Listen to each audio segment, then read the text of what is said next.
Assalamualaikum warahmatullahi wabarakatuh. Konsep unik dekorasi gaya industri. Jangan tak tahu ini sebenarnya adalah idea pemiliknya sendiri iaitu pasangan suami isteri yang begitu gemar dengan keindahan alam semula jadi.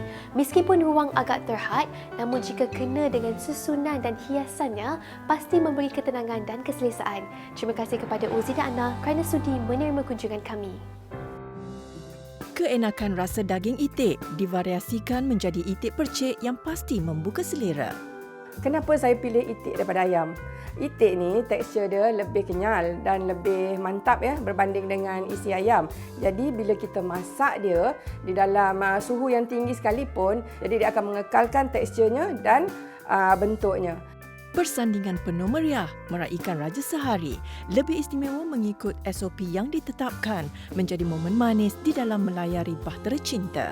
Kita masih dalam keadaan PKPP, jadi jemputan cuma kita jemput tidak melebihi 200. Boleh saya katakan 80% adalah saudara mara dan yang balance adalah teman-teman rapat sahaja. Tanaman kekacang pertanian yang mudah tetapi memberi kepuasan kepada pengusahanya untuk memperolehi pendapatan sampingan. Selain penanaman, kacang bulu atau edamame dan kacang tanah ini boleh diolah menjadi hidangan utama yang berkhasiat. Penjagaan kacang tanah ni sebenarnya mudah aja. Masa MCO yang lepas, kita banyak masa terluangkan. Jadi tanam kacang tanah je lah, senang.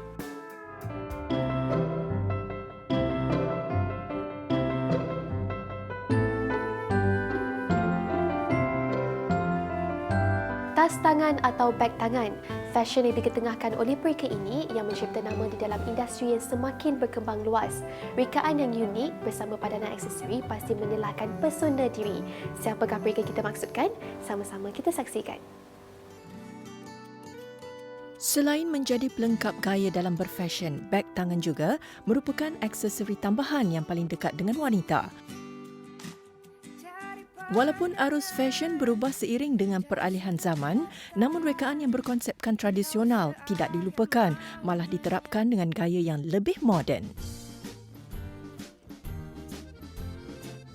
Bermula sejak 3 tahun lalu, jenama anak tempatan Huisi Bags tidak menyangka hasil beg tangannya mendapat permintaan tinggi dalam kalangan peminat fashion tanah air. At first we started with for charity. Tapi that one is just beginning and buat kecil-kecilan saja. Tapi lepas tu banyak kawan order. Saya pun heran mengapa banyak orang nak bag ni. Lepas itu saya cuba first time, jualan dia bagus. The reception was very good. Lepas itu saya continue lah. Menghasilkan beg dengan pelbagai jenis fabrik seperti kain sari India dan kain sutra Korea, rekaan beg yang diperbuat daripada kain batik paling mendapat tempat di hati peminat beg tangannya. Yang laris sekali batik. Sebab Malaysia ni kalau kita guna batik, walaupun untuk official function ataupun yang biasa kalau you nak keluar, it's very fashionable. Menyediakan pelbagai variasi saiz serta reka bentuk yang boleh dipilih, kesemua koleksi beg dijahit sendiri secara manual. Kebanyakan ni banyak orang tak nampak ni, tak pernah tengok ni. Yang ni vintage.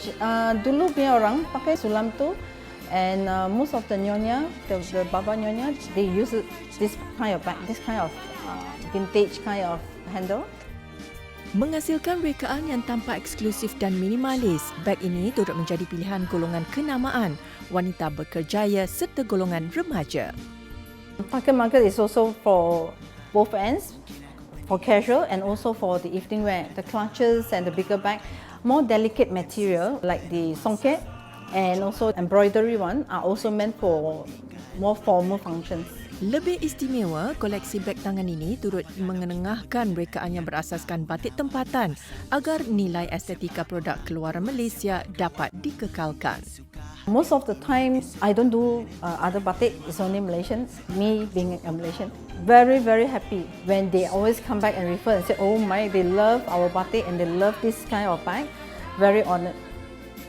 Selain menjadi pilihan peminat fashion tanah air, puisi bags juga sering dijadikan buah tangan oleh pelancong asing setiap kali mereka berkunjung ke Malaysia. Selain rekaan yang eksklusif, koleksi beg yang ringkas turut menjadi pilihan utama buat mereka yang ingin kelihatan lebih santai.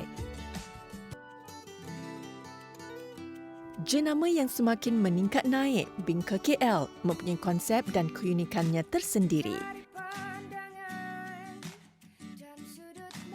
Menyediakan pelbagai jenis beg dengan corak dan rekaan berasaskan barangan serta makanan tradisi Malaysia, proses mencetak juga masih dilakukan secara manual. The basis of kami punya brand is untuk menghubungkan the modern lifestyle dengan traditional punya aspek. So that's why kita pilih Bingka. Walaupun macam kuih, even though benda tu dah bertahun-tahun menjela kan, tapi orang still kenal kuih tu sebagai kuih and then dia timeless. So that's why we wanted our brand to be timeless.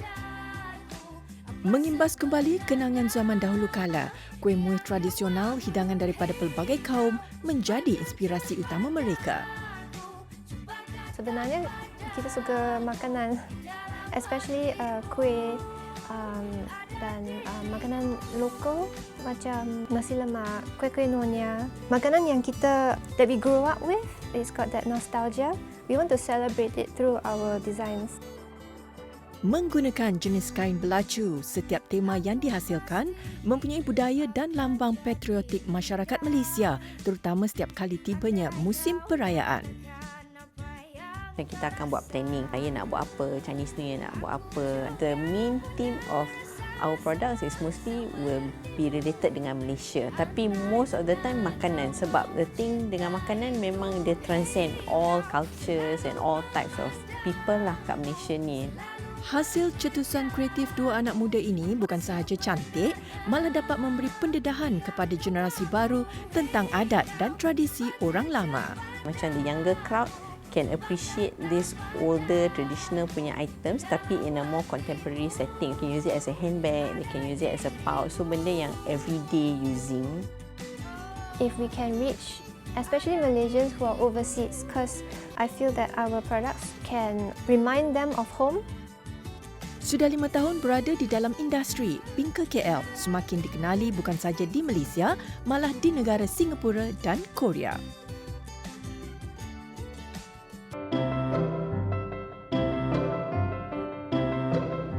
Daging itik, rasanya yang berlemak dan pejal menjadikan hidangan ini pilihan ramai untuk dijadikan sajian utama.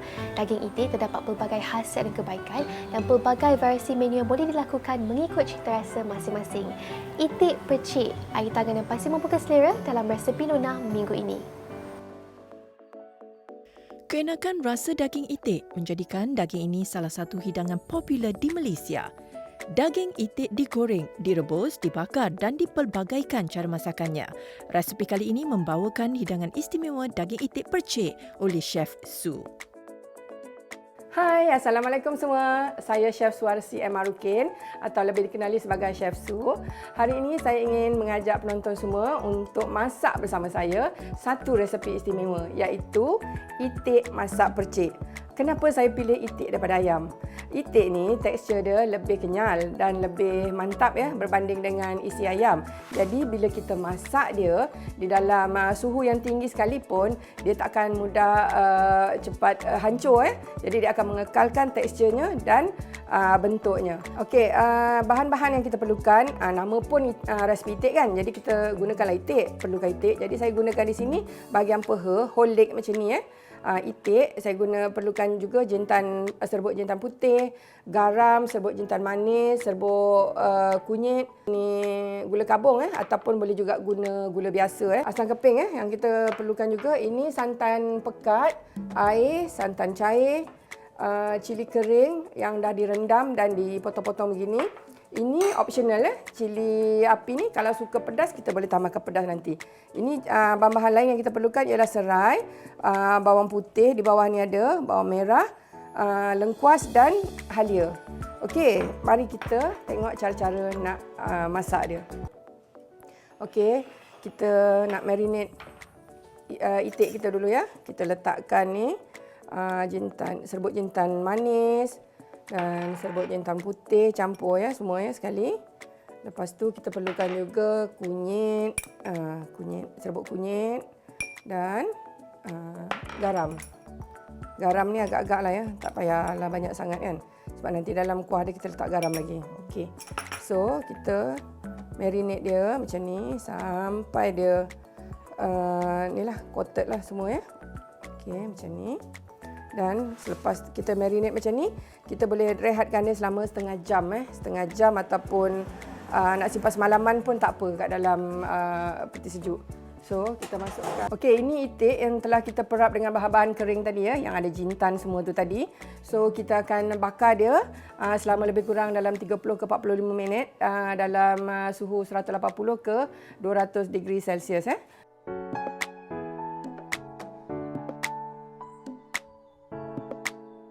Bahan-bahan utama seperti serai, bawang merah, halia, lengkuas dan cili kering akan dikisar halus untuk memasak kuah percik.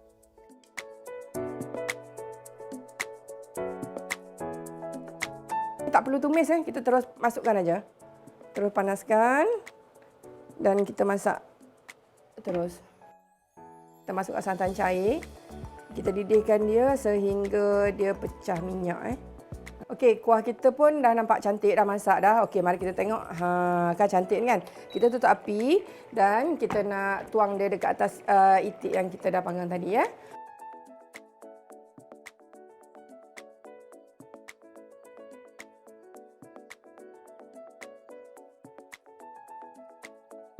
Inilah dia resepi itik percik ala Chef Su.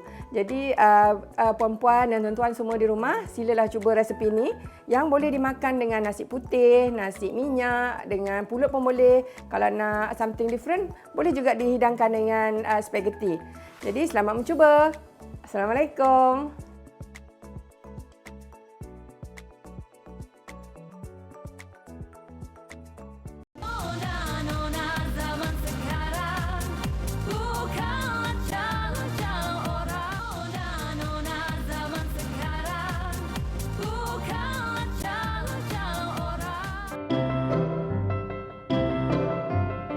Tepak sirih adat tradisi Melayu sebagai pembuka bicara. Meskipun masih lagi berada dalam kawalan pergerakan pemulihan PKPP, namun pasangan raja sehari ini tetap diraikan dengan penuh meriah. Diiringi dengan doa dan ucap selamat oleh para jemputan, membahagiakan lagi malaikat cinta yang sudah terbina.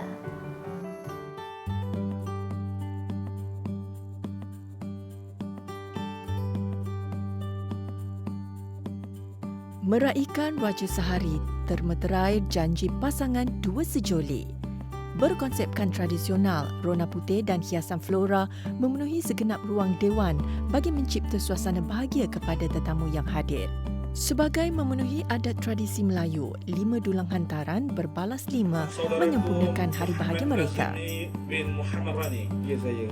Aku nikah dan kahwinkan dikau dengan Nur Syamimi binti Masyah yang telah berwakil-wali ayah kandungnya kepadaku dengan mas kawinnya RM100 tunai.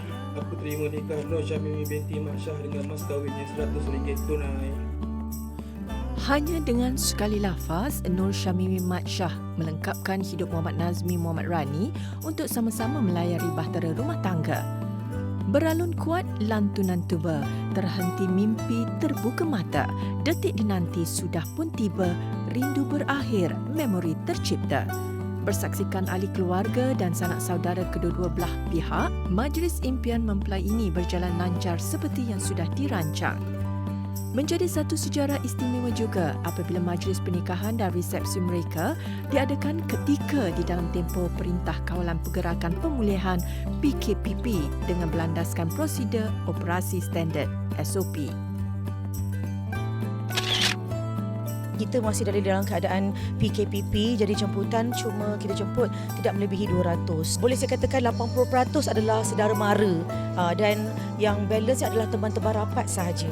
Of course macam kita menggunakan jamuan secara buffet tapi dengan penggunaan pihak pramusaji lah yang menghidangkan makanan kepada tetamu semua, dan of course jarak masuk kita mengasingkan kemasukan tetamu keluar dan masuk. supaya tidak bertembung. Dan of course lah, dibenarkan kena pakai mask, jarak 1 meter semua kita amalkan lah. Suhu semua pun dicek lah sebelum masuk ke dewan. Sebagai syarat melangkah masuk ke dalam majlis perkahwinan dengan norma baru ini, setiap tetamu yang hadir wajib mematuhi arahan yang sudah ditetapkan oleh pihak penganjur. Saya meminta bantuan daripada pihak MC untuk mewar-warkan kepada tetamu yang hadir supaya kepada SOP yang telah ditetapkan, kita mengingatkan sesama kita, dan bantuan juga daripada pihak-pihak koordinator yang terlibat pada hari inilah untuk sama-sama mengingatkan tetamu patuh SOP yang telah kita tetapkan dalam dewan ni. Meskipun ringkas, namun majlis penyatuan pasangan mempelai ini tetap diraikan dengan meriah dan penuh adat bagi mencipta detik istimewa.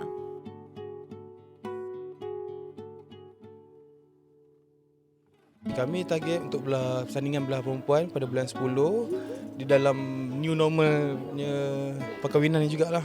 Jemputan of course kurang lagi daripada yang sepatutnya, orang lebih alert lah sebenarnya dalam new norm ni. Orang kata lebih jaga lagi, kata dari segi kesihatan semua.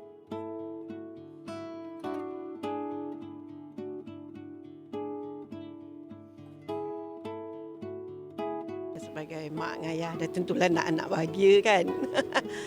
Semoga dia bahagia sampai ke akhir hayat dia. Saya harap banyak-banyak bersabar mengalami rumah tangga kan. Lepas tu bertolak ansur, itu yang kita mahukan. Semoga keluarga Nazmi dan Mimi nanti akan dilindungi Allah, murah rezeki, bahagia sehingga ke akhir hayat nanti. Didoakan agar rumah tangga yang dibina akan sentiasa dipenuhi rahmah dan mawadah buat selama-lamanya. Ayam kampung dimasak gulai, juada terhidang di tepi bucu. Segak menawan kedua mempelai, semoga bahagia ke anak cucu. Menjadikan penanaman berasaskan herba temulawak, penanaman ini mendatangkan banyak kebaikan kepada masyarakat. Tidak dapat disangka lagi, tanaman ini dapat membantu meringankan masalah kesihatan dalaman dan juga luaran. Bagi usahawan wanita ini, kejayaan yang dikecapi pada hari ini adalah landasannya untuk memburu impian membesarkan empayar yang sedia ada. Temulawak adalah herba tradisional yang semakin dilupakan dan sukar diperolehi di Malaysia. Adiba Zafira Muhammad Rosdi, 32 tahun, dari Pulau Pinang ini tidak menyangka cubaan secara kecil-kecilan mengusahakan jus temulawak daripada rumah telah menjadikan dia antara pengusaha jus tradisional yang dikenali ramai. Pada asalnya saya cuma buat untuk minuman sebagai minuman diri sendiri sewaktu berpantang. Kemudian keluarga terdekat saya pun ada cuba dan mendapat feedback yang positif lah. Dan dari situlah saya terfikir untuk komersialkan dengan lebih meluas lagi. Dia dan suami menanam sendiri herba temulawak di persekitaran rumah bagi menjamin bekalan bahan mentah sentiasa ada dan berkualiti tinggi. Okey, pokok temulawak ni saya terfikir untuk tanam disebabkan di Malaysia sendiri kita susah untuk dapatkan temulawak tu. Jadi saya terpaksa beli daripada Indonesia dan disebabkan kesukaran untuk dapatkan dari Indonesia, saya tanam sendiri. Herba temulawak ini seakan pokok kunyit namun mempunyai rasa dan khasiat yang berbeza.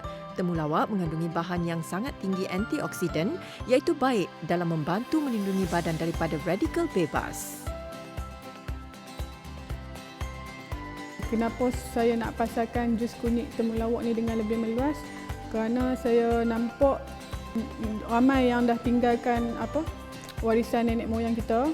So saya nampak persaingan pun tak sengit lah. Saya rasa saya nak teruskan lagi warisan nenek moyang kita ni di samping dapat menjana pendapatan. Begitu meminati tanaman semula jadi terutamanya herba tradisional, wanita ini juga mementingkan penjagaan kecantikan secara dalaman dan rajin mengamalkan petua nenek moyang sejak dahulu lagi. Okey, untuk satu periuk saya perlukan kunyit anggaran 5 kilo, halia 3 kilo dan saya punya temulawak 3 kilo. Dan gula saya perlukan dalam 4 ke 5 kilo macam itulah. Saya perlukan 4 ke 5 jam untuk merebus jus kunyit. Satu periuk saya dapat hasilkan 100 ke 130 botol. Sehari saya dapat keluarkan 500 ke 700 botol. Tanpa menggunakan sebarang bahan pengawet, jus ini hanya bertahan selama 1 minggu jika diletakkan di bawah suhu bilik, tetapi mampu bertahan lebih 6 bulan jika disimpan di dalam peti sejuk. Melihat kepada hasil yang diperolehi, ia adalah satu kepuasan dan perkongsian yang bermanfaat, terutama kepada golongan wanita. Kita kena ada kesabaran yang tinggilah untuk menghasilkan produk homemade ni. Kita kena sentiasa tambah lagi ilmu untuk meningkatkan kualiti produk kita. Kemudian dari segi strategi dan pemasaran ni kita always kena belajar teknik baru, adapt benda baru, tambah skill kita dalam bisnes, perbagaikan kita punya channel untuk marketkan kita punya produk. Semoga usaha dan kesungguhan usahawan muda ini akan diteruskan dan menjadi inspirasi kepada belia muda untuk terus memajukan diri dan berani mencuba sesuatu yang baru. Allah bisa, tegal biasa.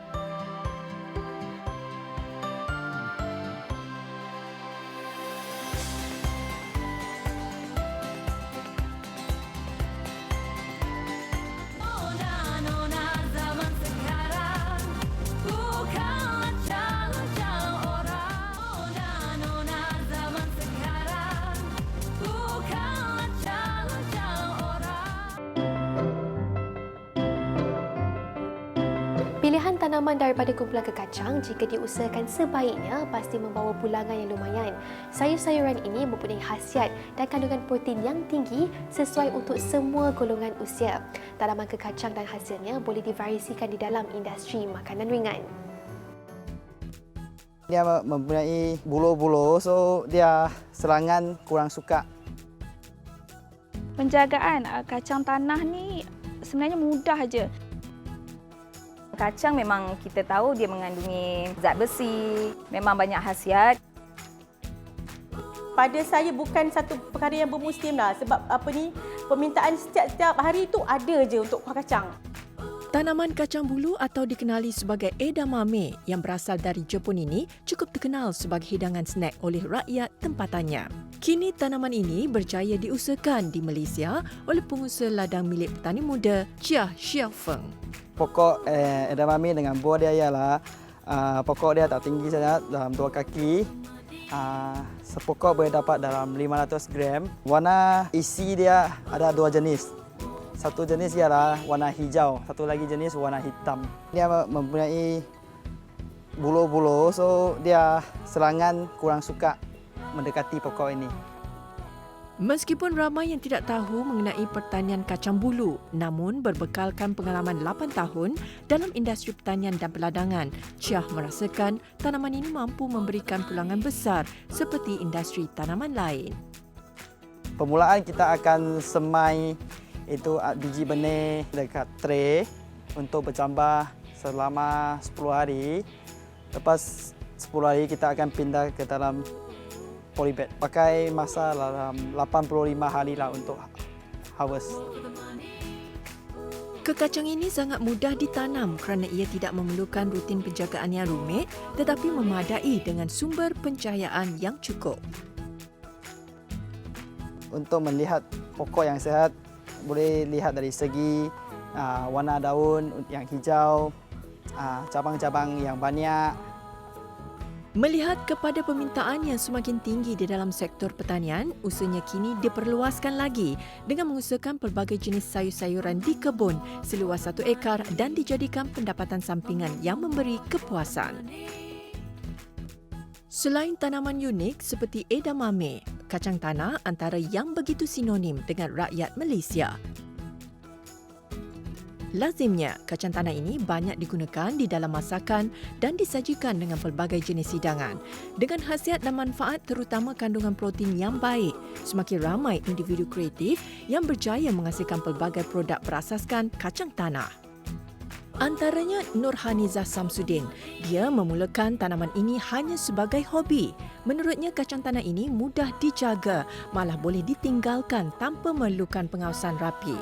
Masa MCO yang lepas, so kita banyak masa terluang kan. Jadi kita nak isi masa tu, kita pun sebenarnya tak tahu nak buat apa. Jadi kita bersihkan kawasan laman ni. Kebetulan ada biji kacang tanah, jadi kita tanam kacang tanah je lah, senang. Selalunya kalau untuk pertanian, dia orang akan dapat biji benih daripada mardi. Tapi macam saya tanam kacang tanah ni melalui biji benih, biji kacang saja.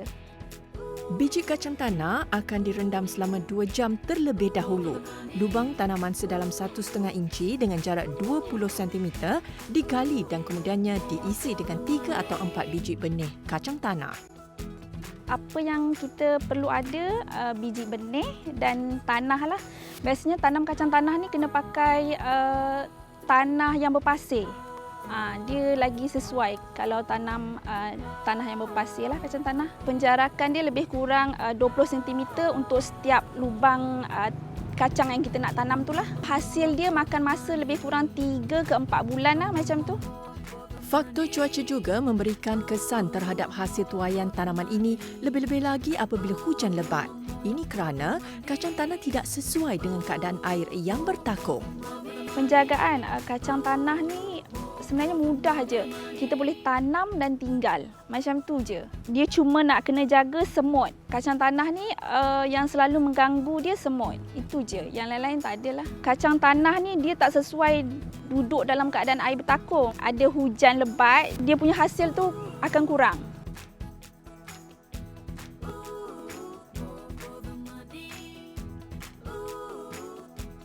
Tanaman ini boleh dituai setelah 3 hingga 4 bulan apabila daunnya mula kering dan gugur.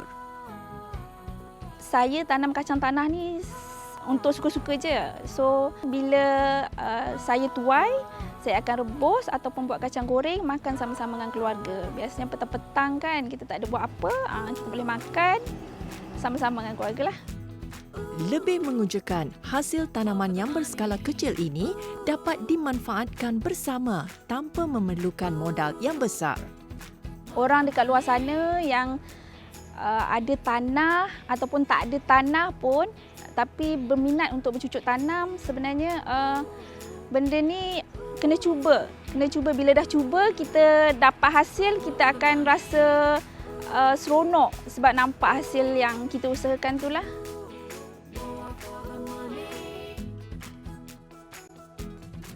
Kacang tanah juga menjadi bahan utama menghasilkan produk makanan segera, sambal kacang pecal dan sambal kacang ketupat dan sate.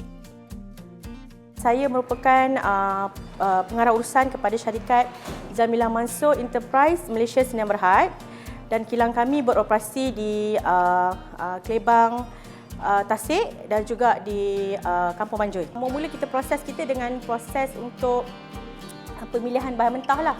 Pemilihan bahan mentah, kita pilih kacang dulu, kita cuci, kita bersih, sama juga dengan bahan-bahan lain. Macam cili, bawang semua kita kopek siap-siap. Lepas tu kita akan basuh and then kita ada proses terusnya lah menggoreng. Setelah selesai proses pengasingan kacang tanah yang rosak, kacang tanah akan dibasuh bersih terlebih dahulu untuk membuang segala kekotoran yang melekat pada biji kacang. Setelah itu, kacang akan dikeringkan selama 1 hari sebelum bersedia untuk proses seterusnya iaitu menggoreng. Bagi proses menggoreng, kacang akan digoreng dengan api yang besar dan selama 45 minit. Kacang tu mesti digoreng 95%. Masak di atas dapur dengan api. Dan bila kita angkat dalam proses toskan minyak tu dan kacang tu masih panas, 5% lagi kacang tu akan masak masa dalam bekas tu lah. Selain kacang tanah, bahan-bahan seperti bawang merah, cili kering dan asam jawa akan digaul bersama kacang untuk mendapatkan campuran rasa yang enak. kita akan sejukkan produk tu, mengambil masa lebih kurang 1 hari untuk sejukkan bahan mentah, and then hari yang seterusnya kita proses untuk gaul bahan mentah apa semua. Lepas tu terus ke proses simpan untuk 1 hari dan kita packing untuk. Kacang tanah yang telah digoreng dan ditos akan dikisar halus dengan menggunakan mesin khas. Setelah dikisar, kacang akan dicampurkan pula dengan ramuan lain, juga menggunakan mesin khas untuk menjadikan kesemua bahan sebatik. Kesemua bahan campuran ini kemudiannya akan diayak untuk mengasingkan biji asam jawa.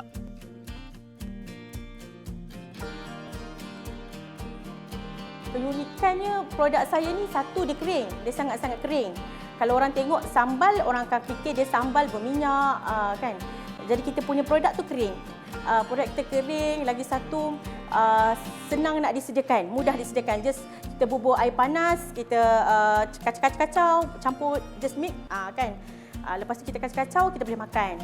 Lepas tu kelebihan dia boleh tahan lama lah, dalam tempoh 1 tahun tanpa bahan pengawet.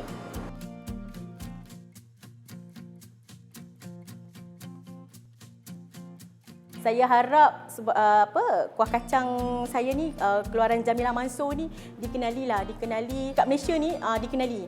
Kalau orang nak sebut kuah kacang, orang akan cari Jamilah Mansor. Jadi saya harap sampai tahap itulah. Dan semua pengguna-pengguna mudah nak dapatkan kuah kacang saya kat mana-mana je. InsyaAllah satu hari nanti pasaran kita akan luaskan lagi lah. Selain kacang rebus dan variasi kuah kacang, kacang tanah ini juga boleh dijadikan kudapan harian. Siapa sangka campuran kacang tanah bersama bawang putih boleh menghasilkan sesuatu yang enak dan baik untuk kesihatan.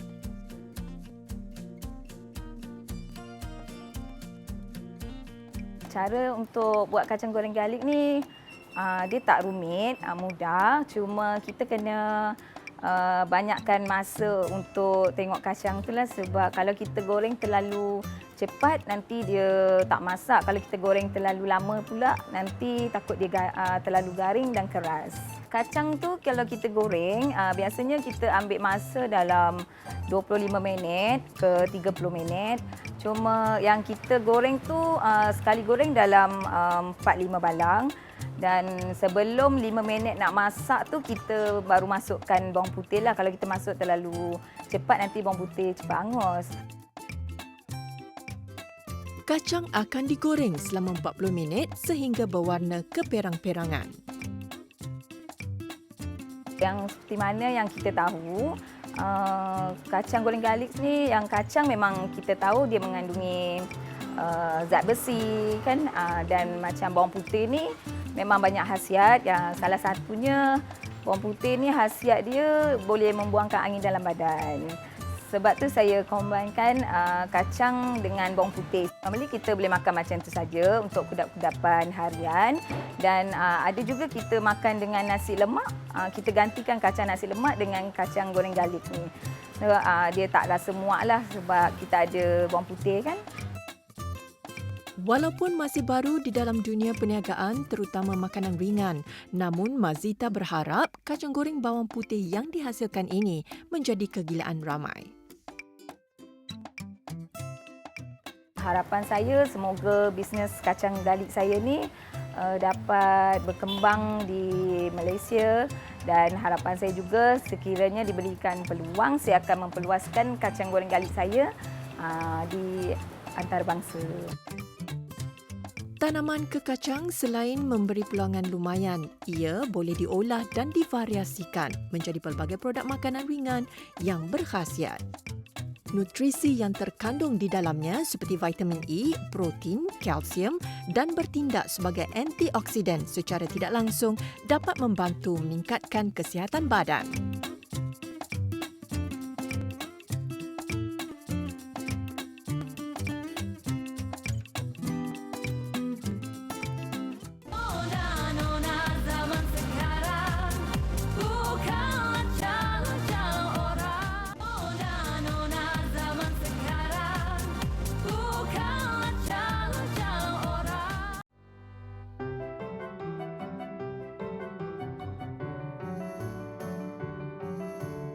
Masalah kulit wajah seperti kulit kusam, berjerawat, pigmentasi yang teruk dan sebagainya merunsingkan kita. Bagi wanita yang begitu mementingkan kecantikan, pastinya tidak betah berdepan dengan situasi ini. Terkini, dengan teknologi baru, terdapat rawatan yang boleh menyelesaikan masalah kulit. Vampire Dragon Blood Treatment mempunyai banyak kebaikan. Ia dapat menelahkan wajah dan memberikan kelembapan sepanjang hari. Saksikan semua ini dalam segmen Nak Cantik. Penjagaan kulit wajah bukan sekadar luaran tetapi perlu mengambil kira rawatan dalaman kulit. Di MBH Medispa, teknik rawatan terbaru yang dinamakan Vampire Dragon Blood antara alternatif perawatan kulit ini.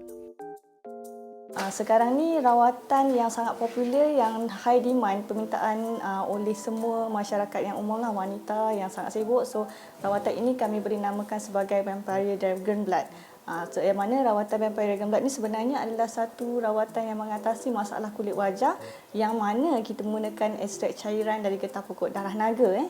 Dalam bahasa saintifiknya kita guna namanya Dracena cinnamomum, yang mana ia berasal daripada Pulau Sakutra, Yaman. Cairan daripada pokok ini bertindak sebagai kolagen dan anti penuaan dalam merawat tisu wajah yang telah rosak. Daripada kajian saintifik pula, ia ada antioksidan yang tinggi dalam membantu membina sel dan tisu kulit baru. Signifikan rawatan ni adalah sebenarnya daripada getah pokok tersebut, yang mana kita bawa ke Malaysia, kemudian diproses di kilang yang berstatus GMP untuk menjadikan satu bahan aktif yang kita namakan sebagai Essence Dragon Blood. Wajah yang sudah 3 kali dibersihkan kemudiannya harus melalui proses menggunakan jarum microderma pen yang membantu penyerapan serum dengan lebih berkesan ke dalam kulit. Kaedah yang kita gunakan adalah menggunakan teknik jarum mikro, yang mana ia menembusi lapisan epidermis di bawah kulit. Yang mana dengan gabungan esen tersebut, kita akan penetrate dekat kita punya kulit, kemudian dia akan merangsang pertumbuhan kolagen yang baru untuk mendapatkan hasil yang atraktif. Selepas serum esen darah naga disapu, kulit akan dibiarkan seketika untuk menyerap kesemua serum sel baru dengan pemakaian topeng pelembab. Ia dibantu dengan pencahayaan LED berwarna merah bagi memaksimalkan hasil perawatan kulit wajah. Selain bertindak sebagai ejen anti penuaan, cairan ini juga berfungsi untuk menjana sel kulit wajah yang rosak.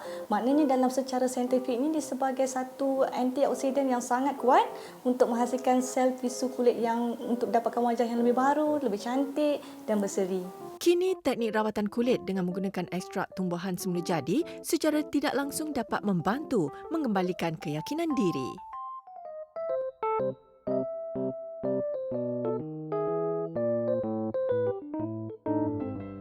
Seperti biasa, jangan lupa layari laman Facebook atau Instagram kami TV3 Nona, dan jika anda ada apa saja pendapat, komen ataupun idea, bolehlah emailkan kepada kami di nonatv3@gmail.com. Terima kasih sekali lagi kami ucapkan kepada pasangan suami isteri ini kerana sudi berkongsi ruang dekorasi dan kreativiti tersendiri. Kita jumpa lagi pada minggu hadapan. Semoga segala informasi disampaikan pada hari ini dapat memberi manfaat kepada anda semua. Wanita inspirasi semua, saya Mira Fuzah. Assalamualaikum. Sri Kandi masa kini, yang bekerja ya juga ibu dan istri, cabaran di tangan